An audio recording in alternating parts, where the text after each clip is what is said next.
भारतर यशस्वी प्रधानमंत्री नरेंद्र दामोदर मोदी जी आह्वान क्रमे ओडिशार मुख्यमंत्री मोहन चरण माझी निर्देश अनुसार महाकालपड़ार मानवर विधायक डॉ दुर्गा प्रसाद नायक तत्वावधान महाकालपड़ा ब्लॉक परिसर में विकसित गाँ एवं विकसित ओडिशा कार्यक्रम अनुष्ठित हो उक्त कार्यक्रम में उपजिलापाल अरुण कुमार नायक ब्लॉक उन्नयन अधिकारी शिव मल्लिक उपस्थित थे। कार्यक्रम में पाला माध्यम विकसित गाँ विकसित ओडिशा कार्यक्रम अनुष्ठित होता। भारतीय जनता पार्टी कार्यकर्ता सरोजकांत साहू, पवित्र चौधरी, प्रताप दास, कृष्णपद मंडल, रंजन चौधरी, सौवाल्या बाहालिया प्रमुख उपस्थित रही संपूर्ण दायित्व नहीं सुचारूपे तुलाइबा सहित प्रत्येक कार्य सहयोग करते। आज कार्यक्रम को नहीं कौन कहते आसतु शुणा। प्रताप चंद्र दास, समिति सेवा भोगा पंचायत प्रसिद्ध युवा आईनजीवी केन्द्रापड़ा बार एसोसिएशन। आज ये जो कार्यक्रम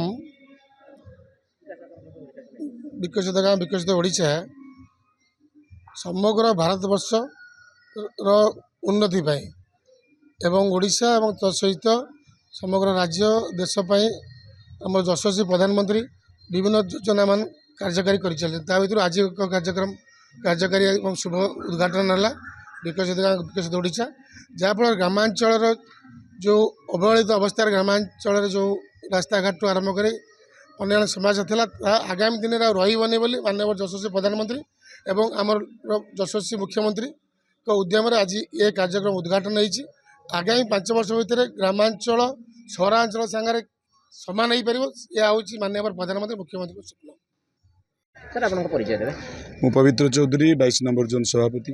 सर कहबे आज विकसित गाँ विकसित ओडिशा ये समृद्ध ओडिशा नूतन परिभाषार जो माननीय मंत्री ये जो नहीं रखिले मोहन माझी ये कौन प्रतिक्रिया रखिए। आमर यशस्वी प्रधानमंत्री नरेंद्र दामोदर मोदी आमर माननीय मुख्यमंत्री मोहन चरण माझी विकसित गाँ विकसित ओडिशा समृद्ध ओडिशार नूतन परिभाषा आज महाकालपड़ा निर्वाचन मंडली आरंभ होईची।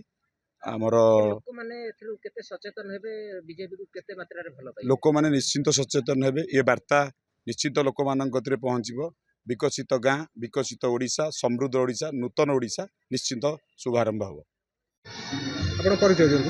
प्रमोद कुमार दास सरपंच गोगुआ ग्राम पंचायत। आज जो विकसित गाँ विकसित ओडिशा कार्यक्रम होता है महाकालपड़ा ब्लॉक रे आज कार्यक्रम जहो मोर खुशी दिन जेकि आमर यशस्वी प्रधानमंत्री एवं माननीय मुख्यमंत्री आमर विकसित गाँ विकसित ओडिशा कार्यक्रम रे प्रति ग्रामांचल जो समस्या अच्छी तार उन्नति हब एवं रास्ता घाट जो समस्या अच्छी से समस्यार समाधान पाई माननीय मुख्यमंत्री यशस्वी प्रधानमंत्री एवं आमर माननीय विधायक समस्त उद्यम साधारण जनसाधारण उपकृत हेबे से बाबद आज कार्यक्रम समस्त उत्साहित आनंदित ही कार्यक्रम सफल रूपायन हो।